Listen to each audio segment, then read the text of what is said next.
and welcome. Welcome to this is the second of three webinars for the School for Humaning Well. And so this is a series where the guest faculty, there are three guest faculty, three teachers alongside me in the school to come in and share their wisdom. I'm Amber Chris, by the way, if you don't know who I am. Some of you do know who I am. Some of you don't know who I am. Some of you know who Kendra is. Some of you don't know who Kendra is. Some of you know both. And I'm going to introduce her. I'll share a little bit about me. I'll share a little bit about the school, and then we'll start to dive into the conversation today. But if you're new to me, I just want to say welcome. If you're not new to me, I also want to say welcome. I am a coach. I'm a teacher. I started my work back in 2009, supporting women in their relationships with their bodies. And then I very quickly learned that I did not know how to actually make money in a business. And so I learned how to do that. And then I started serving people around that. And then I got married, right? So my work has sort of evolved as I have. And I would say that there's always been this curiosity around our inner workings. And that's partly, what today's conversation is going to be about. And when I say our inner workings, I mean our thoughts, our feelings, our nervous system, right? The wisdom of our body. And how each of those, I think, can be a portal to an experience of who we really are, who we truly are beyond the conditioning of our mind or the conditioned self that we've really believed ourselves to be. And that is actually what the School for Humaning Well is about. I feel like as humans, we've kind of forgotten how to human well. Certainly, if you look at the world, just face value right now. So having a place, it's a unique place where we can come together and like it's for 6 months. So like run this experiment of how do I meet myself in this season of my life, in this world that we're in right now? And how do I deepen in understanding how the thoughts, the feelings, the body sensations are actually this brilliant design to bring us home to our true container that never changes, that always has us, that is always safe and always peaceful. And so if this conversation today will give you a taste of that, and if you're curious about more, if something lights up inside of you, I'll share the link for the school so you can check it out. And you can also reach out to me and we can have a conversation. But I just wanted to get that up and out right at the start. And, today, Kendra, gosh, I feel like there's so much I could say about Kendra. So Kendra is actually I come from obviously the coaching world, and there's a lot of online colleagues that have these beautiful relationships, but I would classify them as like business colleagues, and Kendra is way more than a business colleague. Like she is a dear, true friend. I have known her for 20 years, maybe more.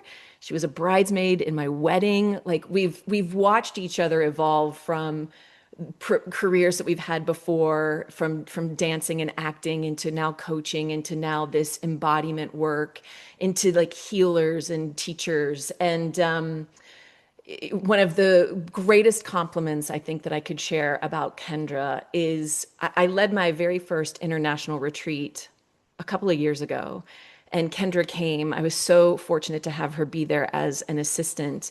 And she also helped to just teach and bring her wisdom. And that the program was 6 months. And the feedback at the end of the 6 months, I think almost every person mentioned Kendra. And she was only with us for that like 5 day retreat. Just her presence, the way that she holds space, the wisdom that she brings. And so, this conversation today, I think we're really fortunate to get this time with her. The focus of this time is really through the body, like the portal of the body and the wisdom of the body. And so exploring more of the nervous system, exploring more of we live in a society that lives right from the neck up. We're so trained and conditioned to trust the intellect and to not experience anything sort of below the neck. And she really offers this way of accessing that. And we'll talk about why that's important and all of those things. And so, Kendra, welcome. I'm going to spotlight you for everyone, and I'm going to spotlight me. Oh, I'll say one more thing while I'm spotlighting myself. How it will go today, just the lay of the land. I'll introduce Kendra, which I'm doing right now. She and I will have probably 40 minutes, 45 minutes of just conversation, and then I'll open the line. So if you have specific questions, I also have some questions that people send in that we can pull from. And then we'll wrap up. Kendra's here for about 75 minutes. If there are questions that aren't answered, I can stay for an extra 15 minutes.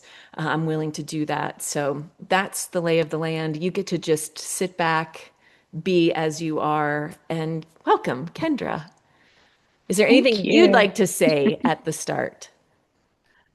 Ah, can you hear me okay? That's the first thing. Yeah, okay, great. My heart starts pumping harder and harder until I get to speak. Anyone ever feel that? It's like, okay. Hi, I'm just taking you in, all of you. I see some familiar faces that I don't get to see that often, and some new faces. Yeah, just really letting it in for a moment, which is something I'm doing for myself to let my system get a little drop of safety here with you. Um, so yeah, remind me of my question. Is there anything I want to say? Yeah, just as Yeah. a starting point. Mm-hmm. Yeah.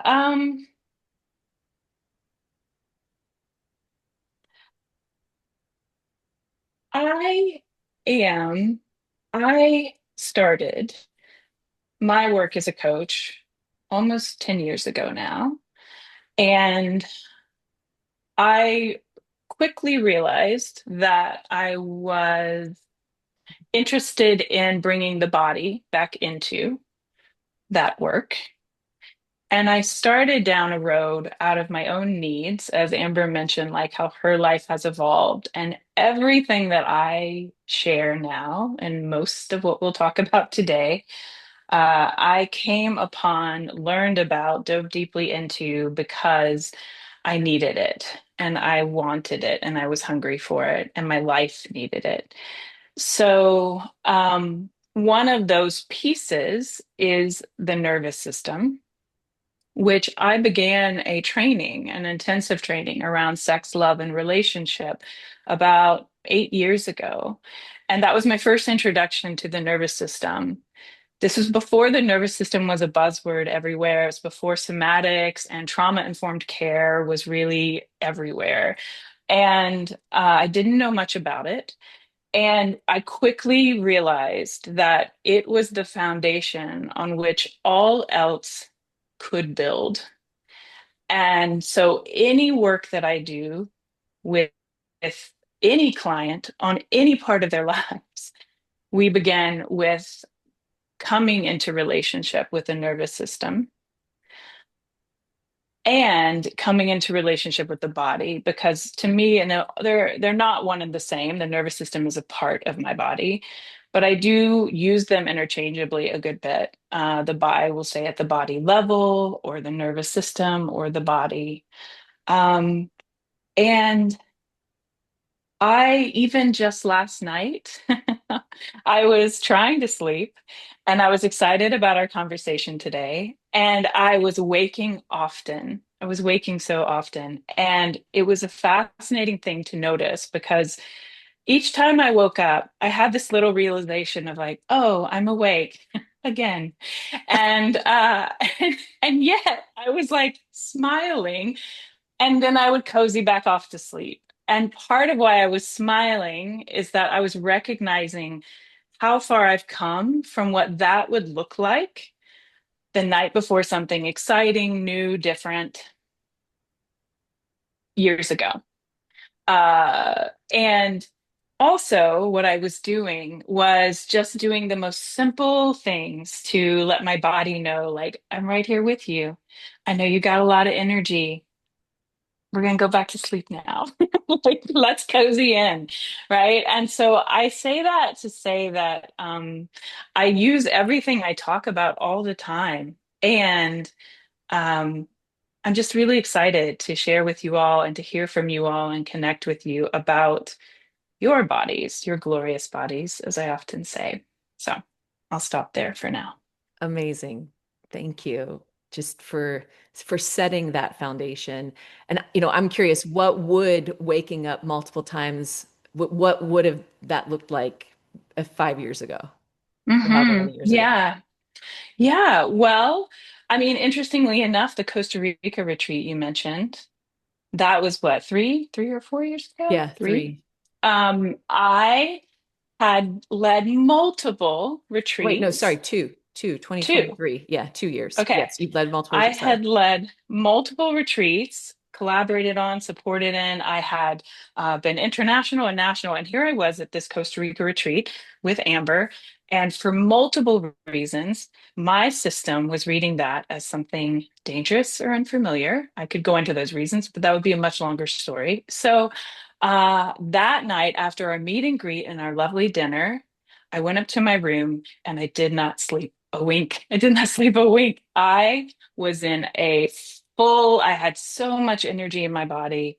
I was definitely experiencing what we would often call anxiety, close even into panic, and which I know to be a symptom of a dysregulated nervous system, right? I don't really give it any more than that. And I just got to meet my body and my certain parts within me that were all stirred up for most of the night and went on to have a beautiful next day and next few days. And I mentioned that because it wasn't even that long ago, but it was a different situation that turned on my threat detector in a different way. And that was a full blown night of being with the energy and continuing to meet it and settling a little and then finding another wave.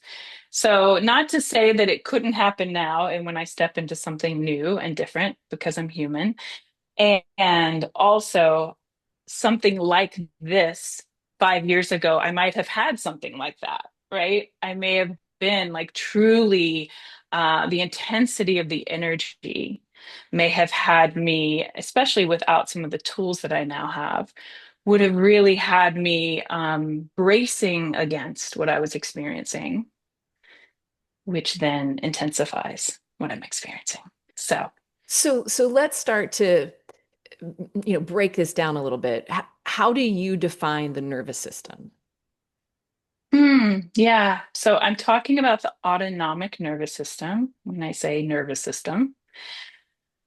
And that is a very old system in our body that is constantly sending information from our body up to our brain and whose sole purpose is to keep us alive by its understanding of that. And it speaks not in language like we do to each other. It speaks in the language of the body. It speaks in sensation, temperature. It speaks in vibration. It speaks in tension in muscles or relaxation. This is the language it knows. And so I'm speaking of our body's response, second to second, millisecond to millisecond, much more than we could consciously comprehend, of our environment and our past database of experiences, constantly interacting with those two things to decide, are we in danger or are we safe? Constantly looking for that. And when is the set point, right? Because we each have a, like my experience of safety will be based on my past. Your experience of safety can be based on your past. How does that come into play? Yeah, beautiful question. So, when I say safety, it is important to establish that it is going to be safety based on your nervous system, your unique nervous system, and your unique lifetime of experiences, including generational, like the experiences of your lineage, right? A certain amount of generations back. So, that is going to look very different for each of us. Safety, we use it broadly, and we really should be more specific. Actual physical safety is one thing. Our nervous system, each of our unique nervous systems, is now conflating safety, physical safety, with what we have been able to survive in the past. That's it. What we have been able to survive in the past, what has not harmed us in the past, right? Now, here's where it gets tricky is that if I grew up in a household where there was a lot of anger, then anger got imprinted as home and safety in my system, right? Noise, loudness might get imprinted. So it's really important to understand that the safety is not one person's safety is not another person's. And we really do want to acknowledge that what the nervous system is conflating with our experience, our personal experiences, is this idea of physical, actual physical safety. It actually believes that when it looks at its database within you, that you are not physically safe when you are in an unfamiliar situation to you, right? So, for instance, if you grew up in a family that's very loud and angry and banters very sarcastically back and forth, and then you walk into a home that's quiet let me just say that the opposite, because that's me and my husband. My home was very sort of quiet, steady. There were three girls, and we were quite spread out. So all of us almost had this experience of being an only child. I played alone a lot. It was quiet in my home. I go to my husband's family events, and it took me a while for my nervous system to stop sending off alerts and threats because his family is very loud, boisterous. They banter with sarcasm. No one's actually angry at each other. They all feel completely safe. But my nervous system was having a heyday in that situation, right? Because that is not what's imprinted as safety, as home for me. And so I love that you gave that specific example because I think it's easier to find our way in. Yeah. And like when you were in that moment, I'm imagining this is before you knew all the stuff about the nervous system and right. But now imagining, let's say that you are in that moment where, well, let me say this first. So the nervous system, we're not controlling it, right? Like there's the body is having a response, and we don't have a say. Yes. Correct. Yeah. Yes. And so the ability to respond, like to receive the sense that the what the body is signaling to be able to respond to that in the moment is really like the only thing we could do. Is that accurate? Does that make sense? Yes, it is. So the nervous system is creating our reality from moment to moment. Right. So maybe it's helpful I, to just back up a little and acknowledge that when your nervous system, one way that I like to think about it and share about it is that when your nervous system senses physical safety based on its database of your personal life experiences, it sort of stands at your side. It's doing its job. It's doing all kinds of things like for our bodies every moment, even while we're sleeping, right? And at the same time, it's standing at our side in the sense of um, we are free to connect with others. We are free to take in life, to give to life, and to receive from life. We feel present. We feel connected. We have access to like, aliveness. When your nervous system senses threat, based on that past database. And it just has to be similar enough. It doesn't have to be exactly, right? It starts to move in front of you. And now the nervous system is driving, right? And there really is this sense of like the me that we can sometimes experience when our system is feeling safe. The me that it feels like it's sort of behind something else. There's something else driving, right? And that's because there really is. There really is. Because our nervous system, all those messages that are getting sent back up to the brain are controlling our emotions in that moment. They are creating our thoughts in that moment, our sensations, our behavior, the muscle tension or relaxation,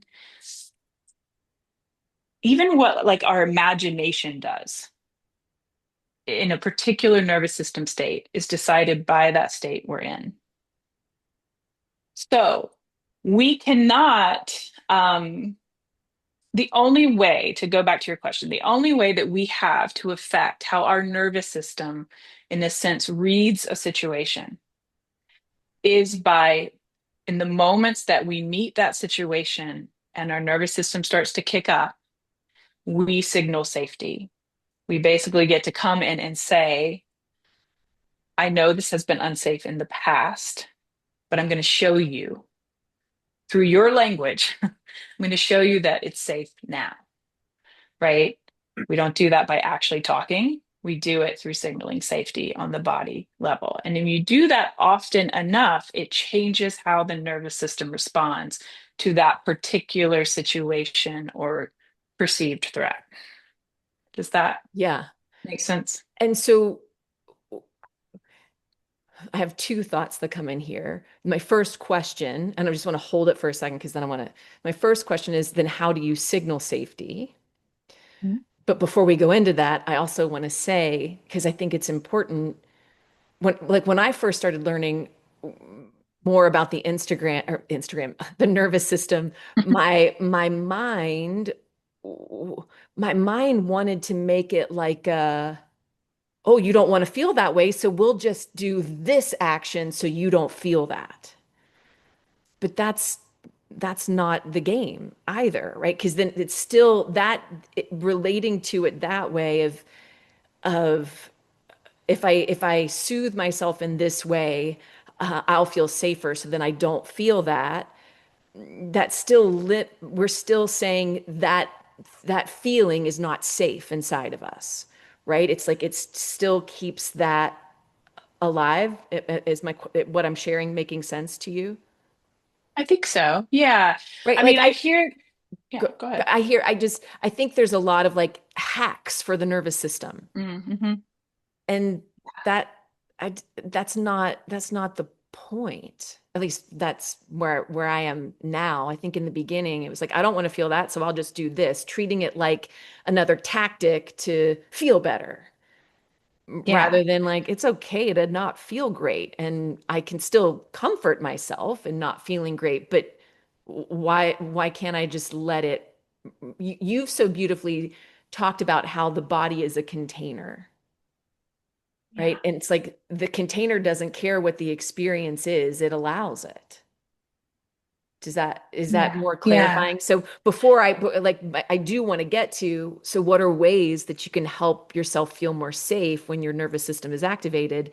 But that's also not from the like the seven steps to, you Hmm. know, because it's also different for everyone as well. Yeah.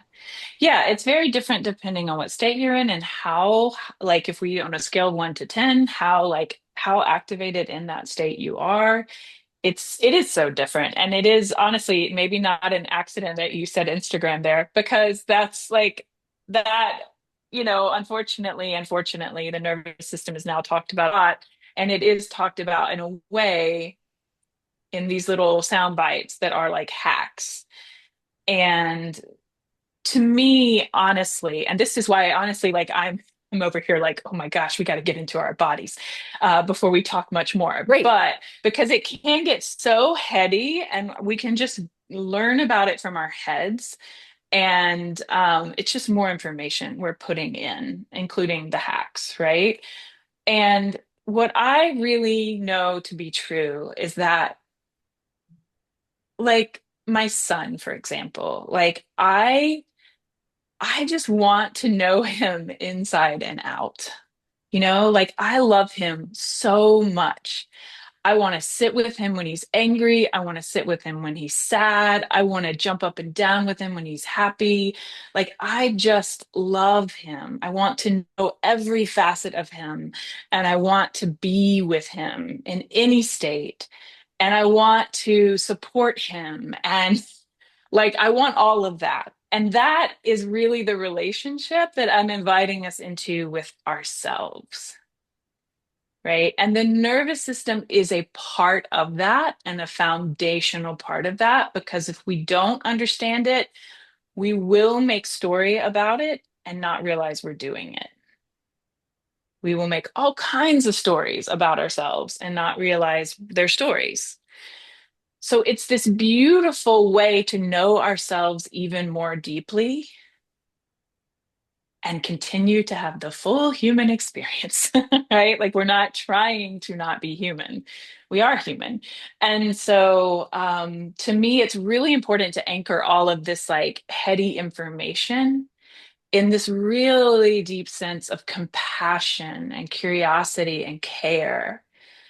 Um, and honestly, to me, one of the greatest nervous system tools that really never leads you astray, although there will be times when you're way too activated to utilize it, perhaps, but is just like embodied self-compassion. Really being able to pause and notice, wow, the energy in me just really kicked up. Right. And I'm noticing these specific sensations. And oh, and there come the thoughts that tend to go with those sensations. And Ooh, like, okay, I'm here. I feel you. Like, I feel you, self. I feel what's going. I feel that we are moving down a road. I am with you. Like, I'm right here with you. It is one of our ways to be with ourselves in whatever we're experiencing, not to fix, but to be with. Interestingly, like trauma in and of itself, by definition, is not necessarily the event that happened, but it's the fact that we were not in connection to others or able to come back into a full sense of safety through connection with others. We felt isolated in what we were experiencing, right? So at the heart of it, to me, what we're doing is we are bringing back this online, what we may not have been able to receive in past moments in our life, and we're offering it to ourselves, which is, I'm right here with you.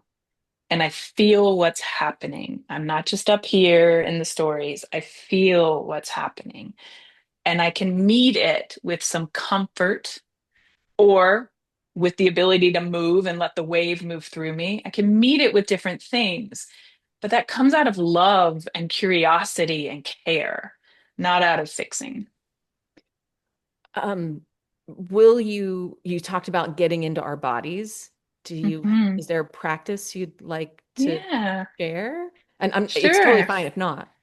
Yeah, no, I just think it would be a great thing because, again, this can all get very heady and we can all go, Google information about the nervous system. And it's really like, it is about beginning, it is the practice of it. It's getting your reps in, like any like physical health. When we talk about like nervous system health, which to me, again, foundation for any other healing work we might do. Um, we have to, it's a way of orienting toward spending a little more time in our bodies rather than out, recognizing what does create regulation or resonance in our bodies and just dripping it in throughout our days. So it's not a heady, it's not a, it is a concept, obviously everything can be, but it is a practice. It is an embodied practice of intimacy with ourselves. To me, it's like the deepest intimacy with myself. So, yeah, why don't we? First of all, it might just be great to take a little bit of like an inventory for yourself. And if it feels good, to look away from the screen or close your eyes. You might soften your gaze. You're going to notice what feels best to you and your body. My hands just naturally go to my lower belly and my heart space, like my chest, which happens to also be a beautiful way to be with your nervous system. So you can just check out if that would feel good to you.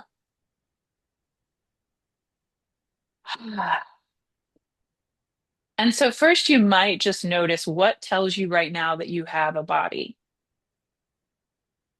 right? Maybe you're feeling the chair supporting you and it's pressing against your body. That tells you you have a body.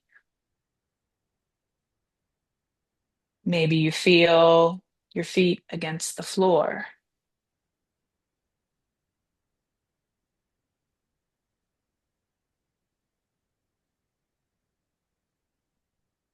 Maybe now that we're slowing down a little and changing our attention, you're noticing your breath.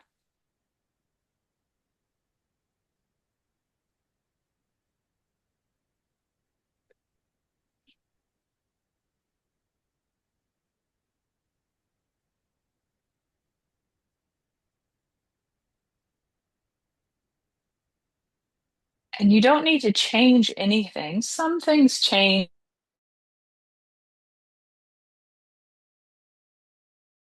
here. You're just noticing, like, oh, yeah, I am a body. Hello, body. Hello. I forgot you for a moment.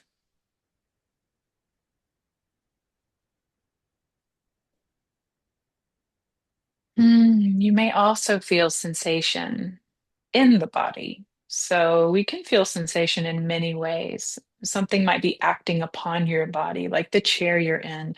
The clothes you're wearing might be pressing ever so gently against your skin. There might be cool or warm air against your skin, things like that. But you also might feel sensation internally, like a little ache in your foot or a fullness in your belly, maybe tension somewhere that will draw our attention.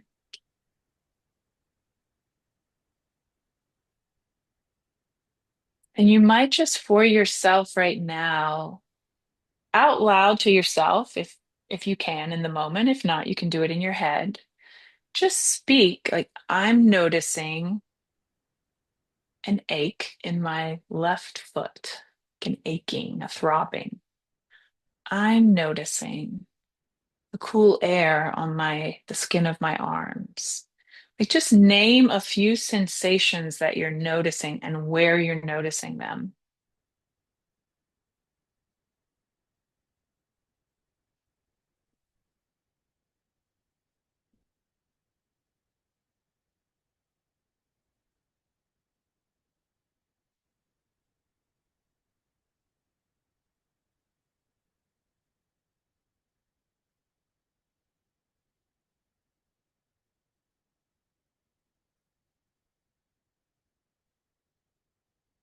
This is a really powerful way to speak your truth in the moment without any story.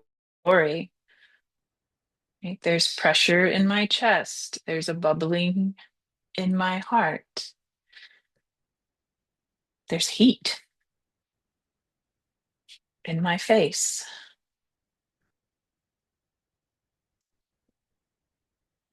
It can feel very settling in the sense that it is a way to say, I'm here and I'm with you, body. And for some of us, being in the body, even this amount of time, can feel uncomfortable or unsafe because we haven't spent a lot of time there. So it can feel unfamiliar, or it could have been that at some past time in our life, it really wasn't a safe place to be. Right? So just name that. We can have all these different experiences. If that is the case over time, that can change.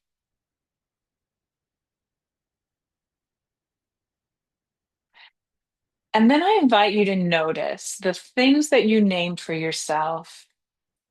They may have had a quality of tension. They may not. Sometimes, because our nervous system has a negativity bias, if there is tension, if there is discomfort, or what we register as discomfort, we will tend to go there first.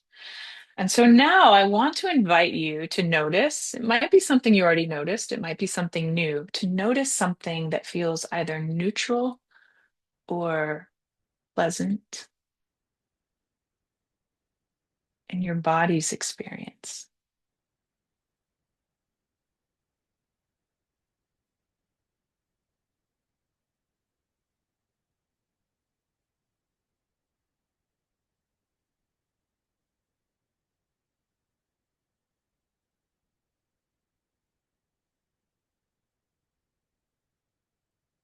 And once you find something, you might just notice. Sometimes I will narrate for myself a little bit about it, right? Like, the chair feels really supportive against my legs and my back. It's soft but firm. I feel really held. Because as humans, we need the workout of staying with goodness.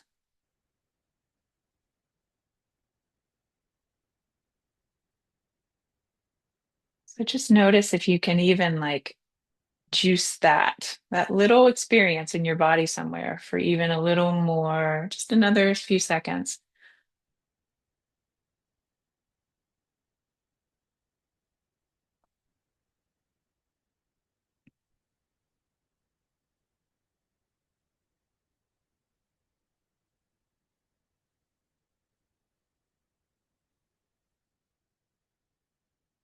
And we're juicing it not because it's better or worse than the other sensations, but it's here too.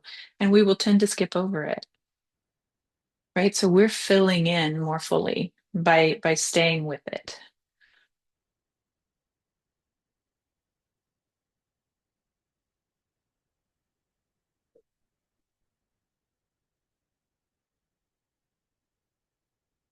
And then you might even notice if thoughts start to come in, or you notice your tension goes back to maybe tension behind your shoulder blade for me.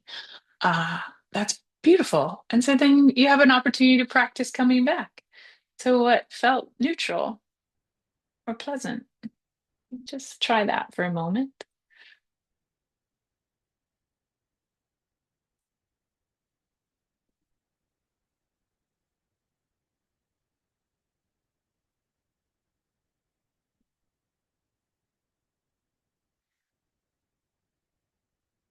And then you might bring, if your eyes have been closed, you might just begin to blink them open, let in a little light, and let in the space around you. Mm. And really let it in. So maybe look around, taking in the corners of the room, the doors, the windows.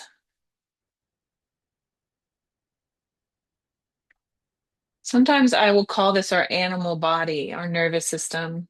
It's a very old part of our human system. And if you imagine an animal walking in the wild and not knowing where it is, how unsafe that would be for it not to be aware of its environment, its present environment, not up in its head thinking about something that's going to happen or something that did happen. That registers as unsafety in our system because we're not where we are. So when we present ourselves in our current environment, we're giving our animal body a chance to register our actual physical safety. One way you can even add to this is to find something to interact with through your senses. So that could be as simple as a pin on your desk. Could be I have some essential oil here because the smell of it just brings me right here.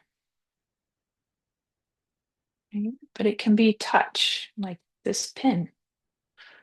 Just really feeling the different textures, finding one object in your space can be looking at. What's actually written on this pen? It's the temperature of this pen in my hand.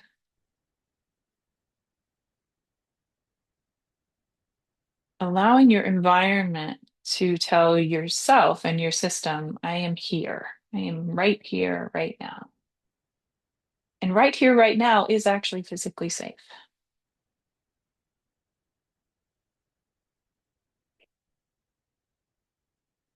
Mm. And then just noticing. It's another important part of this work is noticing what has shifted and that little bit of time we spent dropping into the body and orienting, just a very short amount of time we spent, right? With especially the orienting, just like what's different. And we're not looking for leaps and bounds. We're looking for 1, 2, 3% shifts. In the body, often is where we will notice it, right? Maybe the breath is coming a little more easily. Maybe you hear gurgles or burps in your digestive system, right? Our nervous system is connected to our viscera, to our organs. And when we are dysregulated, it begins to contract those nerve endings. And as we regulate or come back into presence, they open again and digestion can start to run, or our if we're charged up, like fight or flight activation, sympathetic, it tends to create a lot of tension, heat here. Things are constricting here, right? So we will often feel things at the body level shifting. So just notice what you're noticing after just spending a few moments.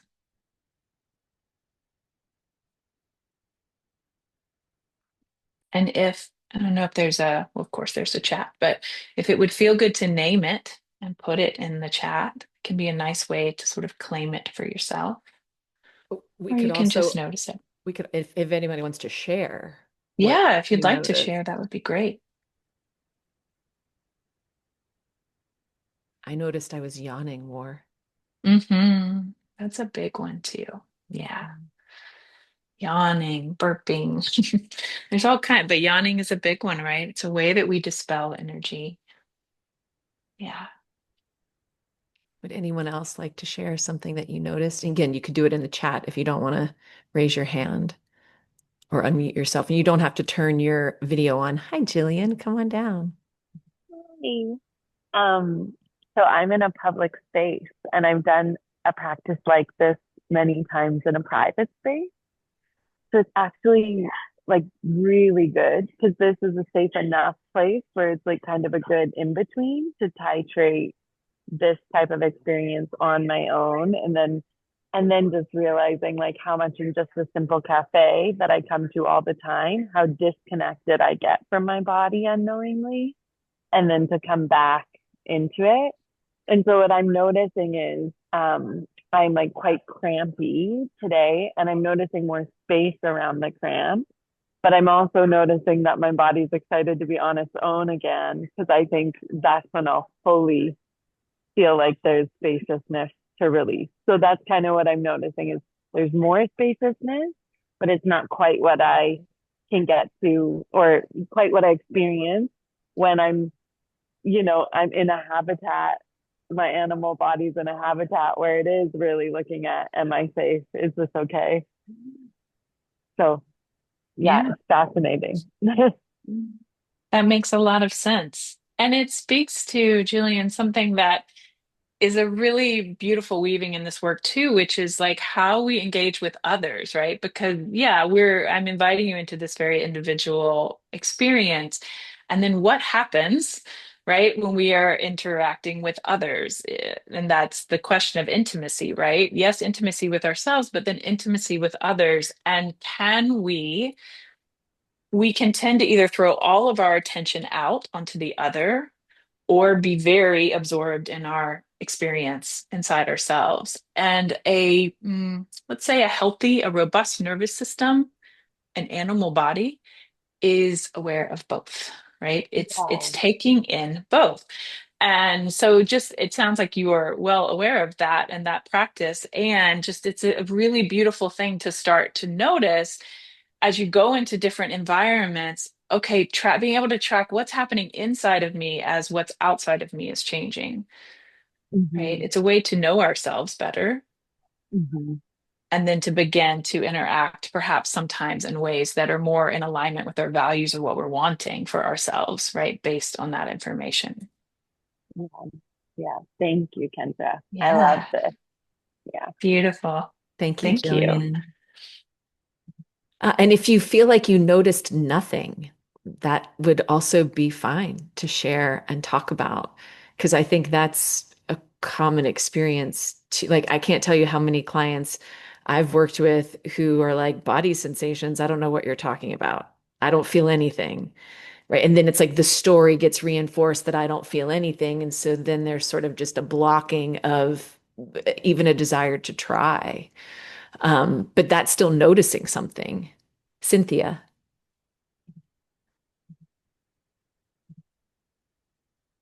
Oh, for some reason I Oops. can't hear you. You don't look muted. Lovely to be with you again, Kendra. You too, Cynthia. So good to see you. And since Amber asked that question, I was just reminded of when we met because I have been learning that there's value in experiencing frozen, which was what was occurring when you came, and um, your ministering to me was to reference what you were talking about earlier, the piece that was missing when my original experience of being traumatized was present. So it gave me that incident um, gave me something to work with that helped me identify the sensations of no sensation. Mm, yeah. And I am going to ask now what I can do with a physical symptom that I've been working with for a while now, but it's an autonomic um, challenge with my skin where I'm starting to notice that when I get activated, I can be very destructive with how itchy I start feeling. And if you have any suggestions about how I could work with that. Hmm. Well, first of all, I just want to reflect back, like what a thank you for sharing from our first introduction to one another and that awareness of, yeah, and as Amber was speaking to, like no sensation is a sensation. Like numbness actually has many different qualities and flavors. And for many of us, there may have been an experience where disassociation, leaving the body, not feeling the body was the best survival strategy for our system. And thank goodness, right? And so, as we are, I just want to speak to that first, as Amber did, as we are starting to come and be curious towards our body of what it's experiencing, we can be so patient and compassionate and grateful to that protective, that like survival strategy that was so needed at a previous moment in our life. And we go bit by bit with tolerable steps. And so I just want to name real quickly what we did when I invited you. One way to work with that, if anyone was not feeling anything or found that kind of almost uncomfortable to sit with, um, is to work with things outside of your body, but how it feels to interact with them. And you can stay there for a while and let them be neutral things, like this pin, right? Let it be neutral, or this my essential oil. Like the way the bottle feels in my hand, the way the smell comes in is a way to start to be in relation to the sensations in my body without trying to do this like deep dive into a space that at first is going to feel unfamiliar and or dangerous to my system. Right? So we do it little by little and it's very doable. And there's no right words either. We can get really, like I give folks language of sensation, hand sheets and stuff, but then people get kind of caught up on like having the words for things. And it's really just more about being able to be with it. It could be like, oh, there's like a thing that happens, or you can just make a sound for it. It doesn't really matter. It's helpful to have words for things that matter to us, of course, but I just want to name that at the beginning, it's more just like by asking the question, you will start to receive the answer. So I was the same way when I started. I had grown up as a dancer and an actor, and I thought, oh, yeah, I'm so in my body. Of course, I'm in my body. How can I not be in my body? Right. And then we started like looking for sensation and I was like, wow, I am really not in my body. Like I'm not feeling much here. I was asking the question and I was interacting with things that were acting upon me. And then what at first I started to notice was when something really intense was happening, I could start to notice, oh, wow. When I'm in an argument with my husband, I feel like a fireball goes off in my chest. That's sensation. So I do feel sensation, right? You may need to be in a more activated place at first to notice it, but because you're in the practice of asking the question, you are more likely to notice it. And again, we notice it not because like that makes us better people. It's because it is happening and it is indicative of the state you're in. And it lets you know where you are on a map within your own system. That's really helpful information. Like we can do a lot with that information, right? It's not just to make you like be able to do this trick at a party where you can name all your sensations. So just wanted to name that. And then Cynthia, coming back to your question, honestly, the the main thing or the way that I would want to get curious about that, first of all, I just have a lot of compassion for it. Sounds um, uncomfortable and like it feels out of your control. And that can be very disorienting to us. And I would want to get curious what's happening in these moments of activation. These are just some things, right, that I would want to get curious about. What's happening in these moments of activation that then this symptom, this experience occurs. Um, and well, that's where I would start. Yeah. It's hard because I really I don't like to just pile on things. I would want to start with like what's happening. And so one of the ways that I like to explore that is through what is called, or what I call, it's not my mind though, but the VIMBAs. And that is an acronym for these channels of the nervous system, how the languages of the nervous system. And so I would want to keep a little journal and notice, perhaps at first after one of these experiences. VIMBAS is an acronym, and the V stands for vibe, I stands for imagery, M stands for meaning or like thought, but also stories and meaning. B stands for behavior. A stands for affect or emotion, and S for sensation.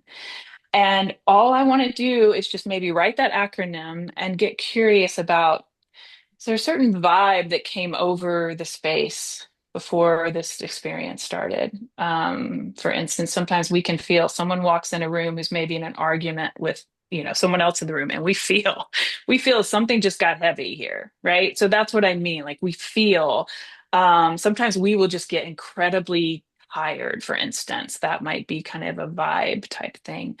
Imagery, if there is any imagery that comes to mind, or if your imagination was doing something at that moment, thoughts that you were having, behaviors that could be, oh, my voice changes a little. I get excited and my voice starts to rise.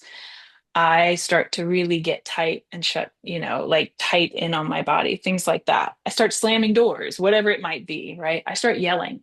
Um, Affect, emotion that's present, and then any sensations. I just want to start to get curious and parse apart a little, like what is the fuller experience around that particular like symptom that's then appearing. That's Um, where I would start. what you're saying makes sense, and I have a particular where I've noticed that pattern, that Vimba experience is. I can give you a specific example, and I know this that you need to complete with me so other people can share. But I'm just curious Hmm. where you would take my awareness of Hmm. this particular thing, which is it tends to happen when I'm composing an email to someone where I'm having to resource words inside of my head, and suddenly I find myself like itching a particular sensation in one part of my body where there's irritation. I will suddenly notice that I've turned away from my desk and I'm itching something. Hmm. Yeah. Yeah. Yeah, I really hear that specific experience feels very clear. And that then leads to a curiosity in me of um when what might that let's see, how do I want to say this? It leads me to a curiosity of a similar enough moments where you have needed to find words and under pressure where you have not been able to find the words, right? Yeah. Yeah. I'm right here. It's not an accident, right? You're not crazy or, yeah, yeah. Wow, that was very perceptive.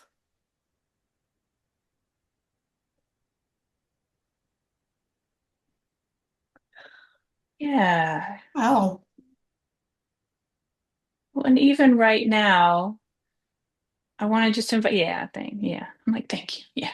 Just like a little bit of, yeah, a little bit, whatever feels available, just a little bit of like tender care.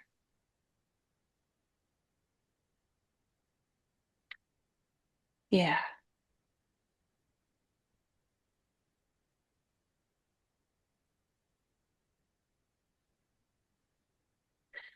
Yeah.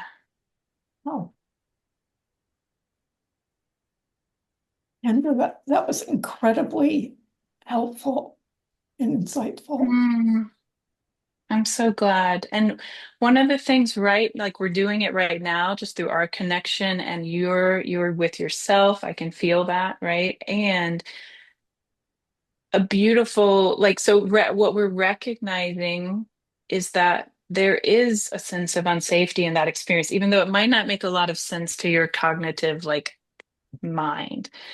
And so as you know you're about to sit down, right, and write an email or you start to even feel the hint of that, it is an invitation to be with, right?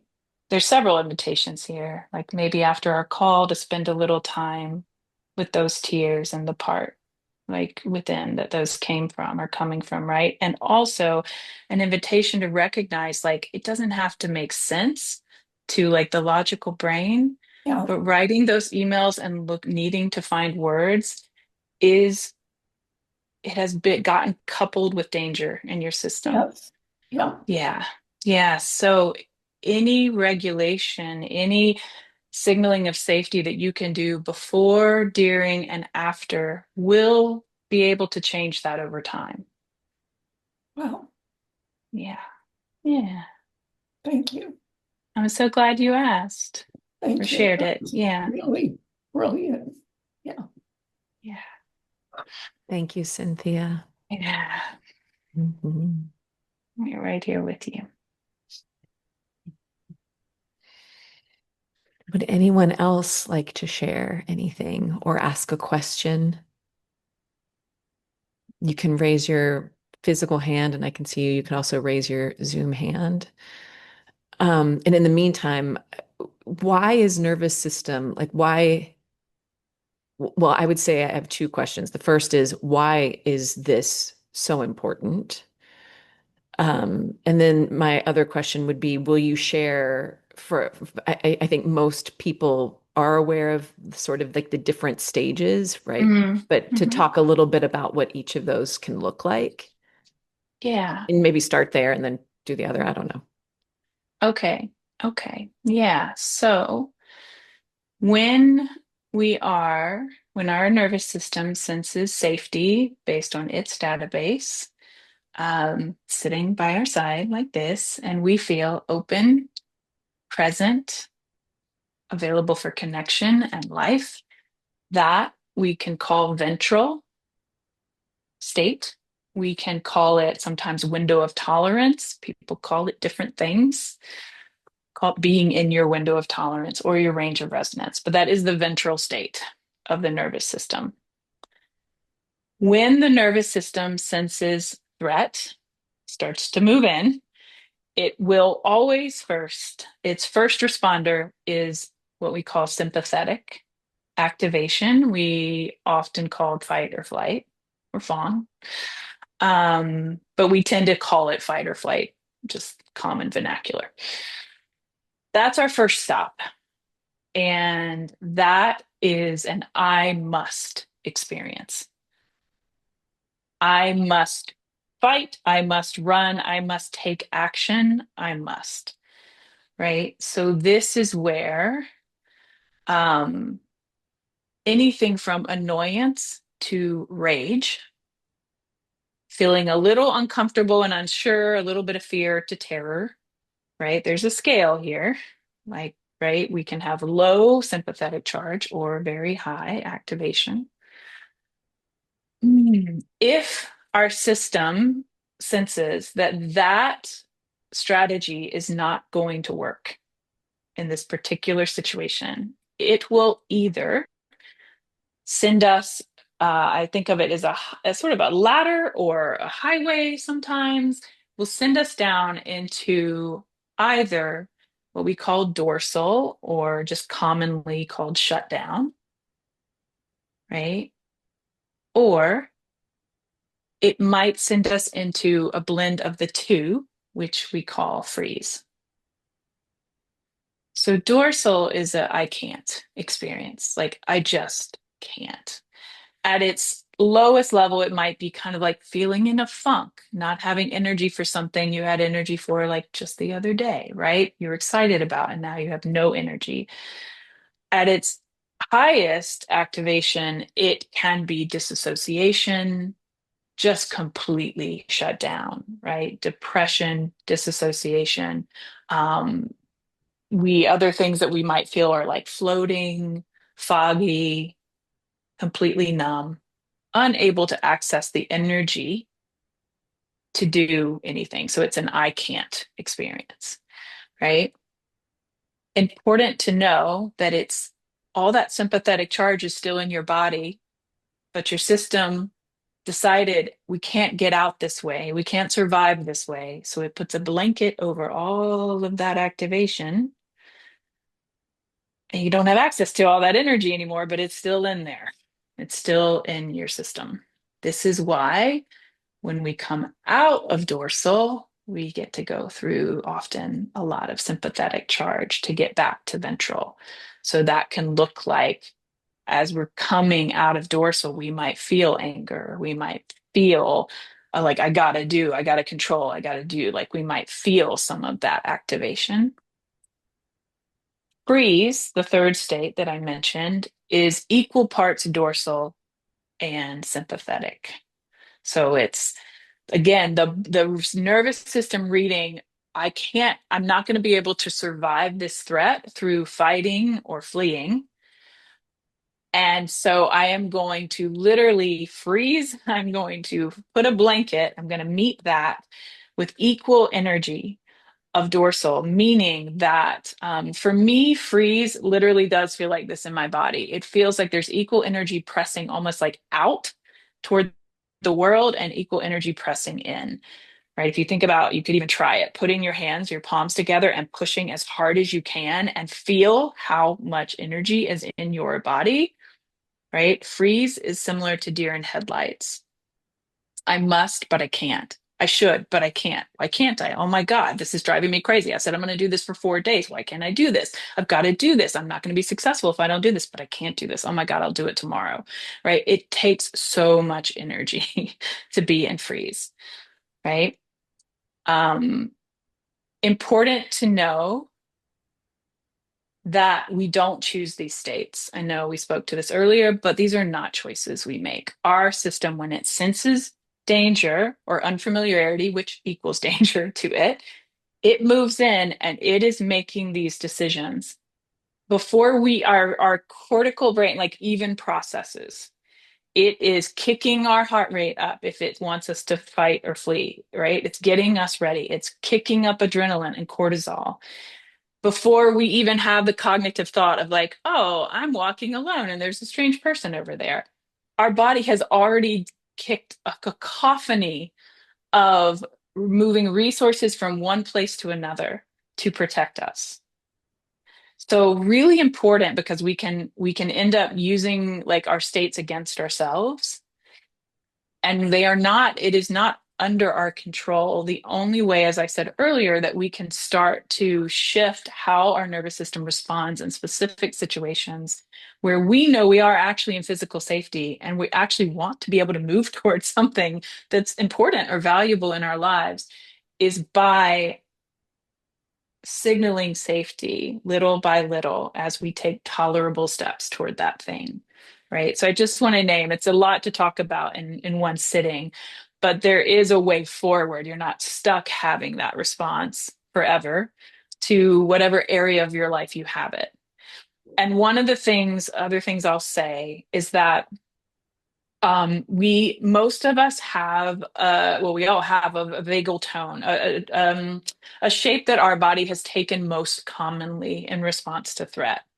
And that's just going to depend on the specific threats we were meeting young, as you know, especially in our childhood, and the survival strategy that worked for us in that.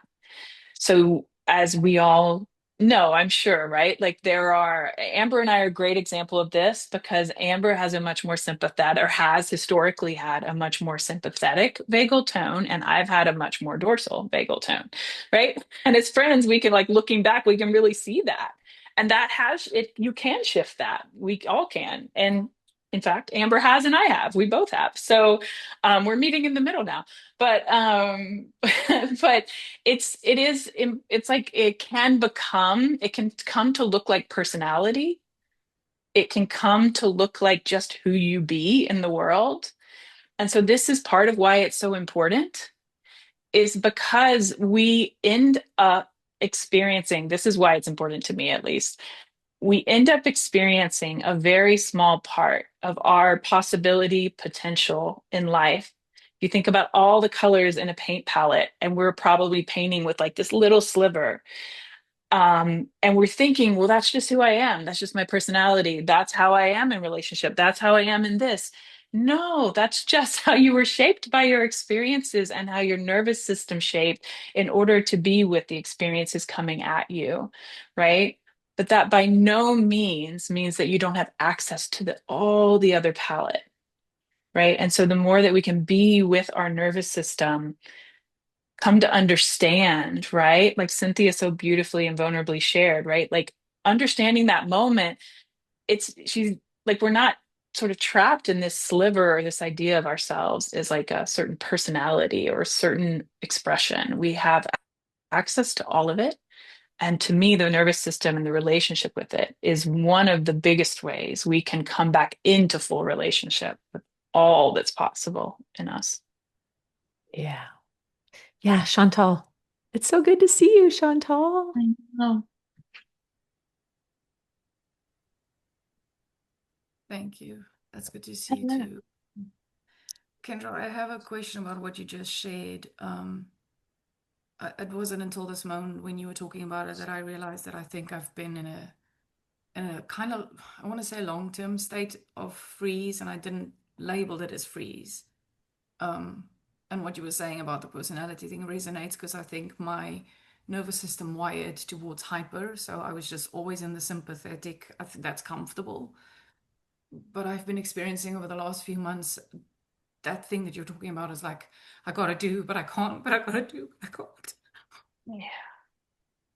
So I actually think I am in a state of freeze. And I've been trying really hard to take care of myself. And, I've learned a lot from you. But it's almost like it's a weird thing. It's like my body needs more than I can give it. It's like every time I give Mm. it more, it just feels more exhausted. And so I'm wondering if you have any guidance on how can I be with myself in this state of freeze? Because I keep cycling in and out of like, I've got to do more, got to do more, but I'm trying to break that pattern of doing more because I overfunction. Mm. Um, but then I go into this like, I just can't, and I just don't have the energy. And then it's like, it's almost like I come out of it again, and I'm like, I've got to do. But then it's just, I go back into, I can't, like, so I cycle in and out of like overdo and shutting down and overdoing, shutting down. Yeah. Yeah. I just want to say that is incredibly common. Like, I just want to, first of all, we haven't spoken about it, but that sort of like overdoing and then falling down into I can't, and then popping back into overdoing. And then it sounds like you're also experiencing like the freeze in between, right? And sort of moving through that as well. Of like, I want to, but I can't, or I should, but I can't. I wonder if there are specific areas. That's one thing I would want to be curious about is like, are there specific areas where this feels more alive than others?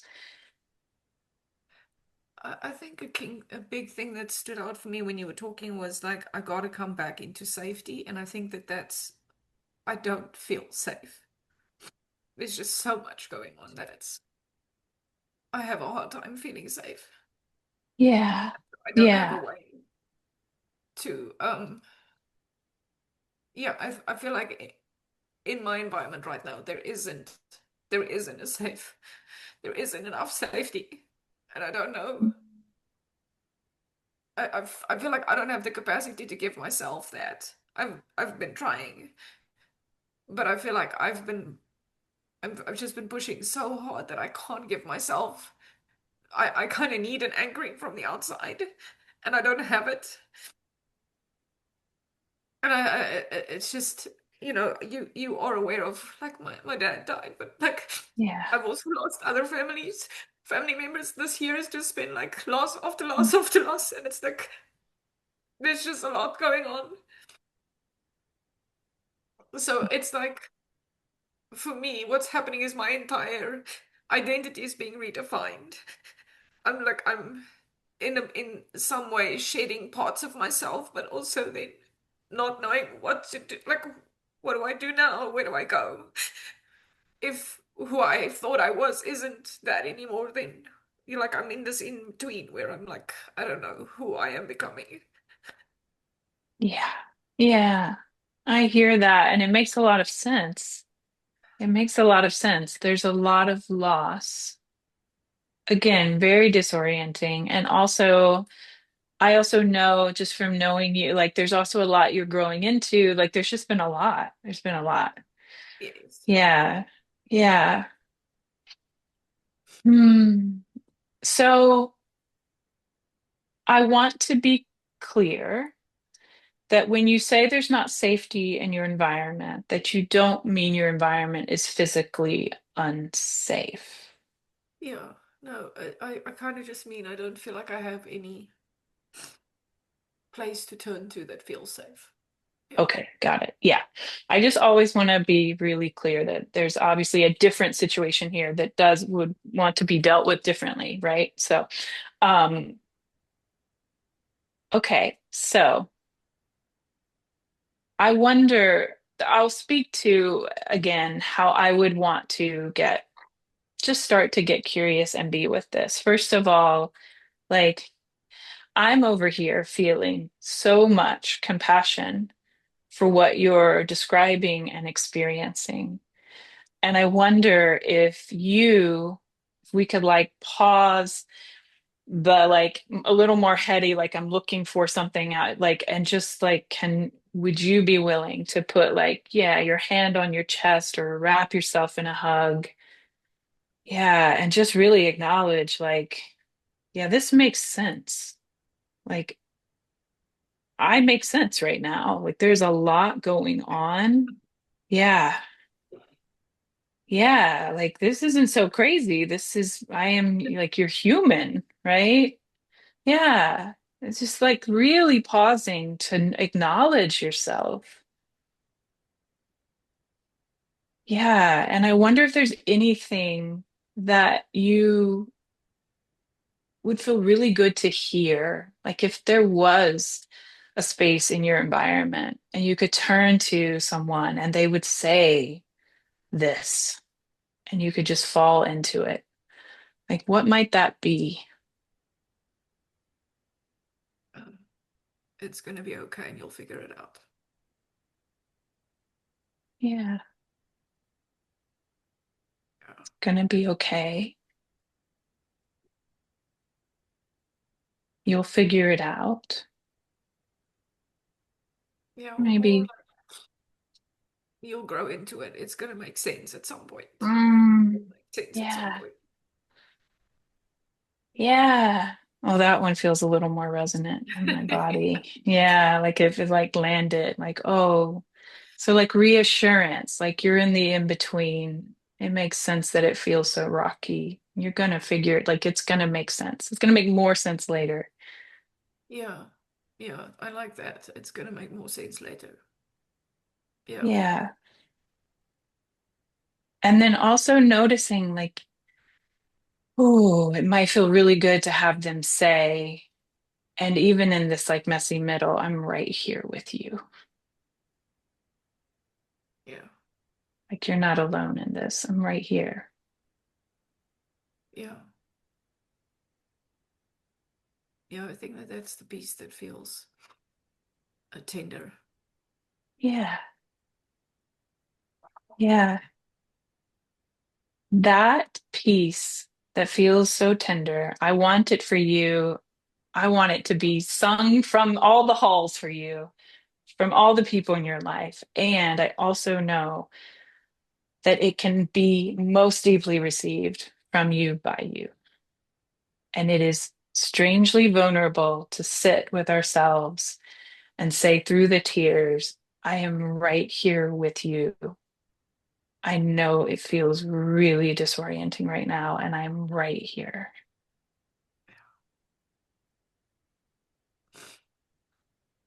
That's actually helpful. Thank you. Yeah.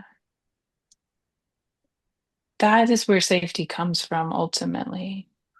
Like if there had to be a phrase, it would be, I'm right here with you, I think.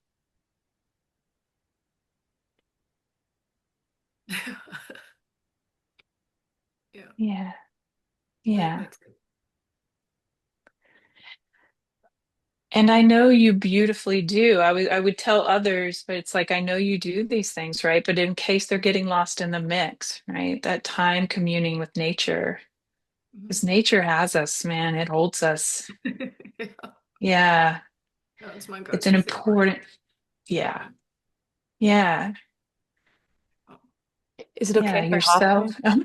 Is it Yeah. okay if I offer something, Chantal? sure. Um, I know for me, sometimes it can be helpful. It's like the mind is trying to go back to what it has known because it can't Oh, yes. see what's Yeah. coming. And the analogy that has been very comforting for me at times is the caterpillar to the butterfly. right? Mm. It turns to goo when it's in the chrysalis. Yeah. I'm And definitely goo right you are now. goo. Exactly. But I think that can help to be like, I'm not the butterfly yet. That's coming, right? It's having the faith that is coming. And in the meantime, letting yourself, like being with yourself as the goo. Yeah, yeah, I like that. Thank you, Amber. Yeah. I'm sending you Thank you to so both of much you. love. Thanks. All right. Thank you, Kendra, for staying a little bit over. Thank you, Yeah, of everyone, course. for staying a little bit over. I am going to put in the chat the link for the School for Humaning Well. Maybe if my system is going to cooperate. Let's see. There we go. So if you want to explore that, like this isn't work that's everyone's ready for, obviously. Like, and you're here. You're here showing interest. You're here in I think of this as like a deeper calling. That's how I think of this work, this awakening of who I am beyond who I think I am, or who I am beyond the conditions that I've believed myself to be. And a lot of times the entry point can really be like, I don't want to suffer, right? Like how do I have this anxiety or I have this pain? It's like I don't want that anymore. And I've tried all the other behavioral management mind ways. And then there are these other invitations and explorations. And so, if you're interested in that, if you'd like to have a conversation, you're going to get the replay. You can just respond and let me know. The school starts in January. Kendra is on faculty for it. She will also be assisting on our live weekends when she's not facilitating. There also is one more guest faculty speaker series conversation with Rohini Ross. That one is going to be like the heart portal. So if you're not familiar with that, you can sign up for that as well. I hope today's session has just been enlightening and settling and clarifying. And if there's anything you'd like to share, you can certainly share that as well by email. Kendra, is there anything you would like to say to close? No, it's just a joy to be with you all. Yeah, I feel complete. Thank you. Yeah. I'll say one more thing that popped in my head. A friend of mine just went to see Alanis Morissette in concert. She does, I don't know if you know this, Kendra, she does a whole section in her concert on the nervous system, on fight, flight, freeze. She does like a proper No, I did teaching. not know that. Yeah. So I think there's something beautiful about this information hitting bigger markets and people waking up to this. I think it will only Yeah, help us human well. All right. Thank you, amen. everyone, for being here. Sending you lots of love. And I'll get the recording to you tomorrow. Thank you. Bye.